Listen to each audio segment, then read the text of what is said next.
দারুণ একটা মজার খাবার। অনেকেই অবহেলা করে।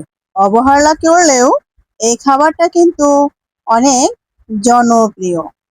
আর মজা করে খাবারের জন্য এটা কিন্তু অনেক সময় তবারক হিসেবেই চলে। বিশেষ করে পশ্চিমবঙ্গে বেশি এই খাবারটা পাওয়া যায়। আর এই খাবারটা একবার খেয়েছে যে তার টেস্ট সে পেয়েছে। তাই সবসময় তো আর এভাবে খাওয়া যায় না। তাই বাসাতেই একটু তৈরি করে নিলাম। আর এই মজার রেসিপিটা সবাই একসঙ্গে খেতে না চাইলেও একটু আলাদাভাবে খাওয়া যায়। আর এই খাবারটা আমি কিন্তু একটু অনেক মজা করে খাবো। কারণ দেখেন, এটা কিন্তু পরোটা দিয়েও খেতে মজা লাগে। কিন্তু আমি পরোটা দিয়ে খাবো না, এমনিই খাবো। আর খাবারটা বেশ মজা হয়েছে, দারুণ।